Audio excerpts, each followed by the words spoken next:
ഓംകാരവിളികളുടെ അകമ്പടിയോടെ തുളസിക്കതിർ മൂടിയ സ്വയംഭൂ ശിവലിംഗത്തെ ആലിംഗനം ചെയ്ത് കൊട്ടിയൂർ പെരുമാളിന് പൂജ. കുറുമാത്തൂർ ഇല്ലത്തെ നായ്ക്കൻ സ്ഥാനികൻ കൃഷ്ണൻ നമ്പൂതിരിപ്പാടാണ് ആലിംഗന പുഷ്പാഞ്ജലി നടത്തിയത്.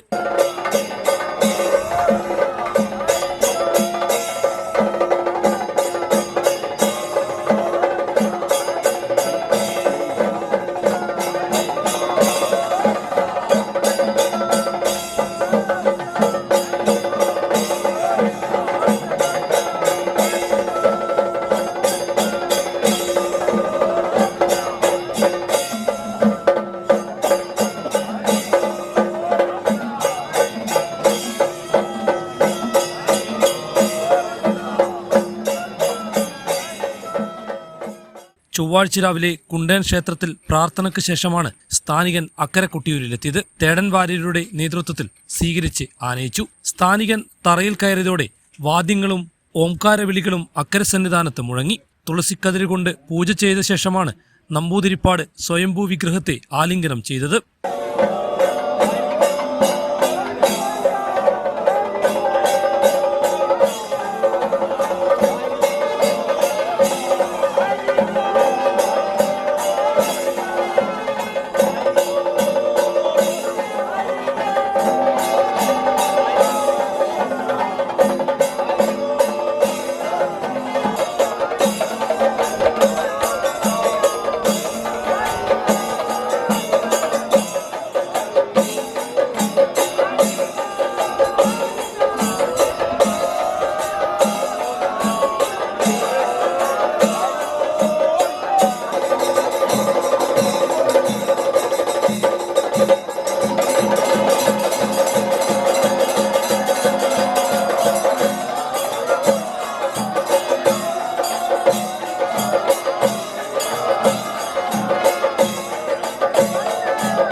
ഭക്തരുടെ ഓംകാരമന്ത്രവും ഒപ്പം മഴയും സന്നിധാനം ഭക്തിയുടെ ആനന്ദലഹരിയിൽ മുങ്ങി.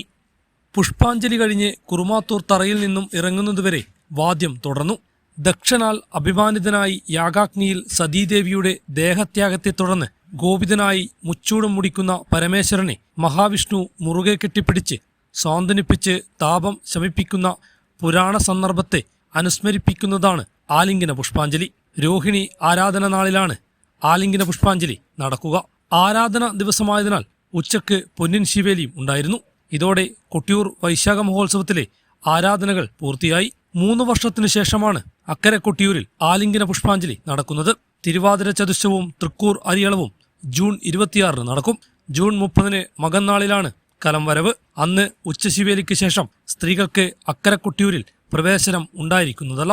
ഹൈവിഷൻ ന്യൂസ്, കേരളം.